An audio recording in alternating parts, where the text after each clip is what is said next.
क्या आपका पेट अक्सर फूला रहता है? क्या बार बार कब्ज या पेट दर्द की शिकायत रहती है? अगर इन सभी सवालों के जवाब हाँ में हैं, तो प्लीज इनको इग्नोर ना कीजिए।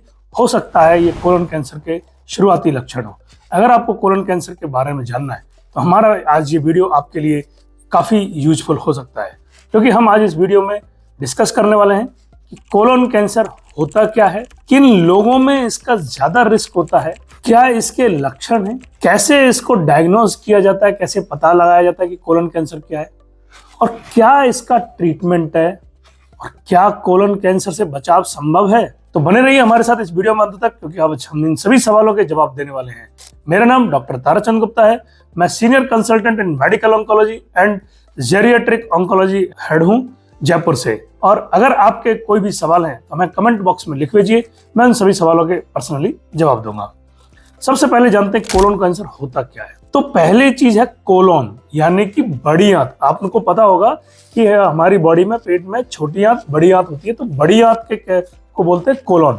तो बड़ी आंत का जो कोलन का कैंसर है वो शुरू होता है बड़ी आंत से लेकर मलाशय तक, उसको मानते हैं कोलन कैंसर या कोलोरेक्टल कैंसर। ज्यादातर क्या होता है, ये जब कोलन की जो अंदर की लाइनिंग होती है, अंदर की जो अगर अपन देखें कोलन के अंदर है ना, कि जब लाइनिंग होती है तो उसमें या तो कई बार पॉलिप जैसे ग्रोथ बन जाती है, या कई बार जो है छाले टाइप हो जाते हैं, वो धीरे धीरे बढ़ते रहते हैं और वो कैंसर में कन्वर्ट हो जाते हैं। तो शुरुआती जो लक्षण होता है कोलन कैंसर का, ज्यादातर या तो पॉलिप की तरह होता है या उसके अल्सर यानी घाव की तरह होता है। और जब ये धीरे धीरे बढ़ने लगता है तो फिर ये कोलन कैंसर के अपने सिम्टम्स क्रिएट करता है। ये सेल्स जो है अनकंट्रोल्ड हो जाती हैं। अब ये कोलन कैंसर जो है तो जेनेटिक म्यूटेशंस की वजह से हो सकता है, और जब ये ग्रोथ करने लगती है अनकंट्रोल, तो कैंसर का रूप धारण कर लेती हैं।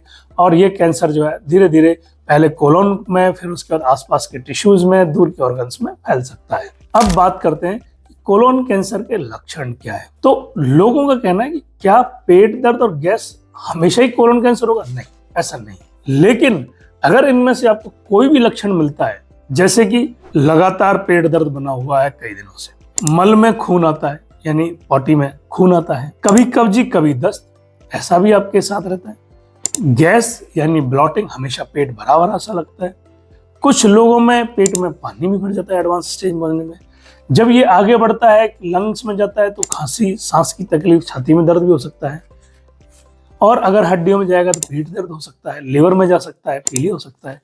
तो ये कुछ लक्षण हैं जो कोलन कैंसर में शुरुआत में दिखाई देते हैं।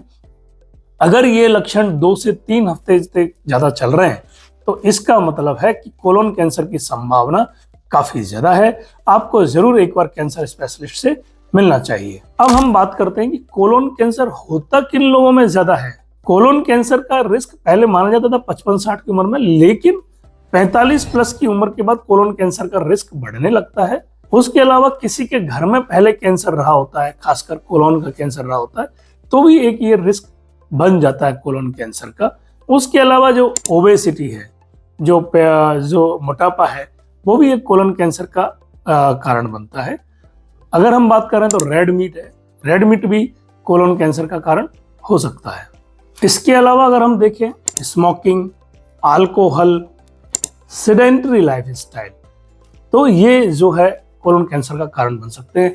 अब अगर हम बात करें शुरुआती लक्षण, जैसे हमने शुरू में बात किया, अगर पेट दर्द होगा, ब्लीडिंग होगी, तो क्या होगा, खून की कमी। तो आपको कई बार लगेगा यार बार बार खून क्यों जाना पड़ रहा है। हम कई बार उस ब्लीडिंग को जो है पाइल्स से कंफ्यूज कर देते हैं, जो पाइल्स होते हैं ना, हेमराइड्स, उनसे कंफ्यूज कर देते हैं, फिशर से कंफ्यूज कर देते हैं।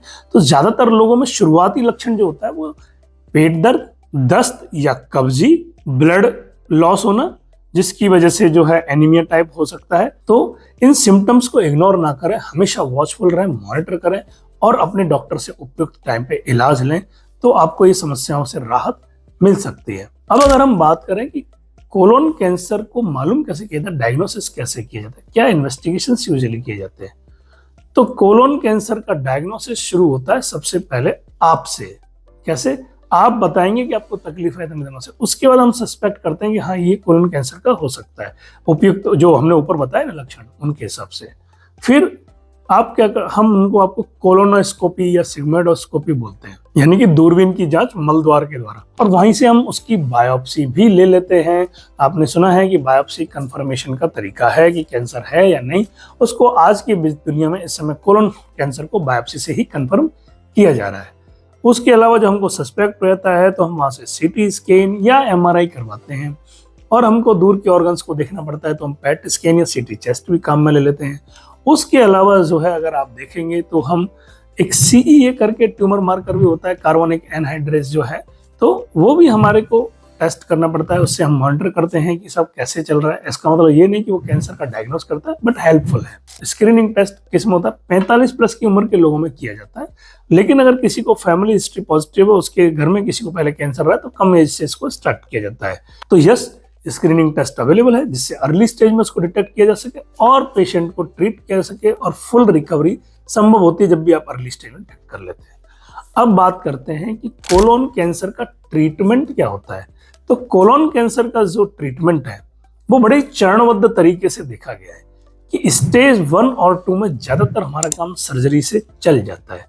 2 में जब कोई हाई रिस्क पेशेंट होते हैं जिनको हम जो है कुछ लिक्विड बायोप्सीज या सर्कुलेटिंग ट्यूमर डीएनएज या जो भी जेनेटिक वो करते हैं या जेनेटिक टेस्ट करते हैं, उनसे आइडेंटिफाई करते हैं कि इस पेशेंट को कीमो देने का फायदा है या नहीं। हाई रिस्क केस होता है। स्टेज 3 में आपको सर्जरी के अलावा कीमोथेरेपी पे भी जाना पड़ता है, और स्टेज 4 जब होगा तो आपको कुछ केसेस में सर्जरी, यस, अगर लिमिटेड स्टेज 4 होती है तो उनमें सर्जरी संभव है प्लस कीमोथेरेपी, या उनमें कीमोथेरेपी दिया फिर सर्जरी किया, ये भी संभव है, और उसके बाद फिर कीमोथेरेपी दिया। उसके अलावा जो है हम जो है क्या बोलते हैं, इम्यूनोथेरेपी का काम में लेते हैं, टारगेटेड थेरेपी को काम में लेते हैं, डिपेंड अपॉन कि पेशेंट का रिस्क प्रोफाइल कैसा है, इन्वेस्टिगेशन कैसा है। तो ये हमारे पास ऑप्शंस अवेलेबल हैं जिनसे हम ट्रीटमेंट इफेक्टिवली कर पाते हैं। अब बात करते हैं कि क्या कोलोन कैंसर को रोका जा सकता है? बिल्कुल, इसके रिस्क को कम किया जा सकता है। बुरी आदतें छोड़ दें, जैसे अल्कोहल है, स्मोकिंग है, इनको कम कर दें। अपनी लाइफस्टाइल ठीक करें, डेली वॉक पे जाएं, एक्सरसाइज करें, योगा मेडिटेशन करें, ओबेसिटी ना बनने दें, फल फ्रूट लें। उसके अलावा हाई फाइबर डाइट ले सकते हैं। उसके अलावा अगर अपन देखें तो जो है मेडिटेशन वगैरह अपन करते ही हैं वो है, और साथ में जो रेड प्रोसेस्ड मीट होता है उसको उपयोग कम से कम करें। तो दोस्तों, आपने जाना कि कोलोन कैंसर क्या है। हर पेट दर्द कोलोन कैंसर नहीं हो सकता, लेकिन आप सिम्टम्स को इग्नोर भी नहीं कर सकते कि आप लंबे टाइम के लिए सिम्टम्स को इग्नोर कर दें। स्क्रीनिंग टेस्ट से जल्दी डिटेक्शन संभव है, जिसकी वजह से कैंसर का ट्रीटमेंट भी इजीली हो सकता है। और दोस्तों, क्या आप ये जानते हैं कि जो आपकी रोजमर्रा की जो कुछ आदतें हैं, जैसे हेयर कलर, हेयर डाई का उपयोग, ये भी हेल्थ के लिए हैजार्डस हो सकते हैं, कैंसर का रिस्क बढ़ा सकते हैं। अगर आपको ये जानना है कि क्या ये वाकई में कैंसर का रिस्क बढ़ाते हैं और कैसे बढ़ाते हैं, तो मैंने इस पे भी एक वीडियो शूट किया है कि क्या हेयर कलर करने से कैंसर बढ़ सकता है। आप उसे हमारे इस लिंक पे क्लिक करके देख सकते हैं। अगर आपको हमारा ये वीडियो अच्छा लगा हो तो इसे लाइक करें, सब्सक्राइब करें और दोस्तों के साथ शेयर करें।